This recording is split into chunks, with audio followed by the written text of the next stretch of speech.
Our next topic is theoretical base of corporate governance models. Do you know about the models of corporate governance? Different models of corporate governance differ according to variety of capitalism in which they are embedded.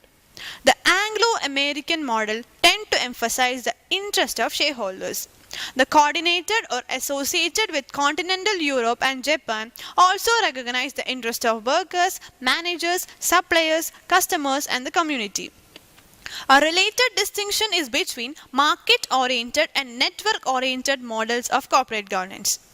Now, let's move on to the different types of models. First one, Anglo-Saxon model. The Anglo-US model is characterized by share ownership of individual and increasingly institutional investors, not affiliated with the corporation as a well-developed legal framework defining the rights and responsibilities of three key players, namely management, directors and shareholders, and a comparatively uncomplicated procedure for interaction between shareholder and corporation as well as among shareholders during or outside the AGM. The US is both the world's largest capital market and the home of world's most developed system of proxy voting and shareholder activism by institutional investors.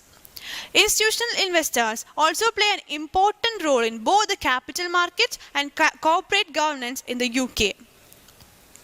Players in the Anglo-US model include management, directors, shareholders, government agencies, stock exchange, self-regulatory organization and consulting firms which advise corporations or shareholders on corporate governance and proxy voting. Of these, three major players are management, directors and shareholders. They form what is commonly referred to as the corporate governance triangle. Next one is the German model. The German model governs German and Austrian corporation. Some elements of the model also apply in Netherlands and Scandinavia. Furthermore, some corporations in France and Belgium has recently introduced some elements of German model. The German corporate governance model differs significantly from both Anglo-US and the Japanese model, although some of its elements resemble the Japanese model. Three elements of the unique German model. What are the elements of German model?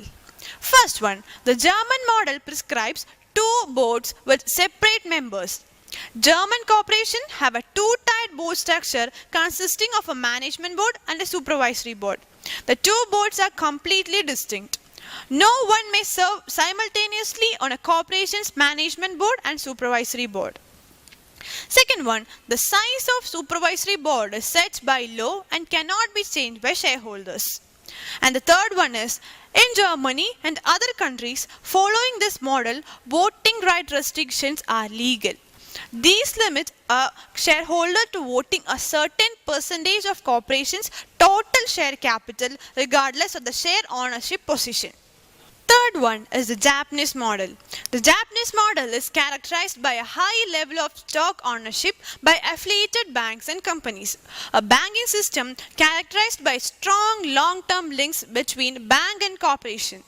A legal, public policy and industrial policy framework designed to support and promote industrial groups linked by trade relationship as well as cross-shareholdings of debt and equity. Board of directors composed almost solely of insiders and a comparatively low level of input of outside shareholders caused and exacerbated by complicated procedures for exercising shareholders' votes. The Japanese system of corporate governance is many-sided, centering around a main bank and a financial or industrial network. Almost all Japanese corporations have a close relationship with the main bank.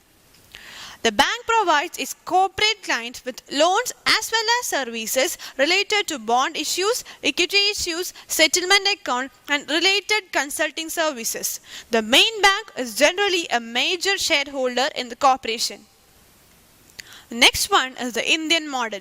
The model of corporate governance found in India is a mix of Anglo-American and German models.